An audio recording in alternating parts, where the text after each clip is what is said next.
Hi, I'm Scott, and today we're going to be adding elements of hand gestures to our time-lapse and hyperlapse videos to create videos like this. I first saw this technique because of Cash Bunny, who is a talented VFX artist, which I loved so much because it just lends itself so well to my type of hyperlapse work. And then I found out she was inspired by Kevin Liu, who runs SweatEngine, who is a self-proclaimed talkaholic, who made this video for Beyond the Street Art exhibit. And I think it's genius because on their homepage, the site says it's an exhibit to rediscover your city through street art, unlock animations and videos from the artist, and interact with graffiti like never before. And I think it's worth pointing out how well this technique reinforces what the client wanted, saying that this is interactive, it's hands-on. All right, enough talking, let's just get into it.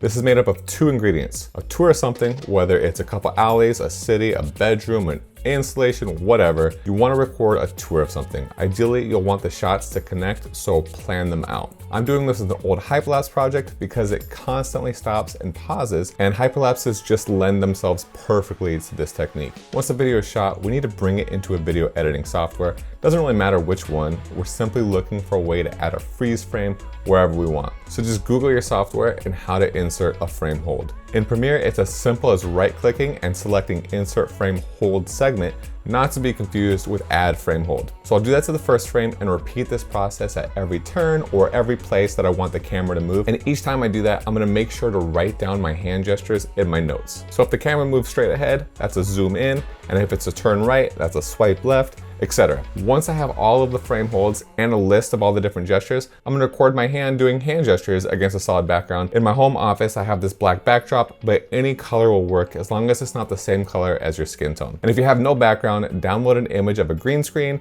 to a thumb drive, put your thumb drive in your TV, and you can record this against your TV. I learned that trick from Austin Paul. He's super clever, go and check him out. And if you're having any weird flickering on your TV, it's because you forgot to adjust your shutter speed. And if you wanna get a more in-camera look, record yourself doing the same hand gestures a few different times in different lighting, then just cut where the lighting changes and it'll mimic a more in-camera look. Once you finish shooting all your clips, bring them into Premiere and stack it on top of your footage. You can either use color key or ultra key to knock out your background and then just adjust the tolerance and feather as needed. Then you need to align your hand gestures on top of your footage and speed up the video every time your hand does a gesture. And you can speed up your footage by double clicking and then going to speed duration and then just dial in the amount of frames for your duration. I found 10 to 30 frames tends to be like a sweet spot. Then just trim any excess from the frame holds and repeat this process until you're done. To add an extra dimension to it, nest the bottom track of clips and apply Cinecom's Wide Extreme Motion preset to give it a handheld feel. You can either get one for free or there's one for commercial use where it's just $9. Add some music and sound design and you're finished.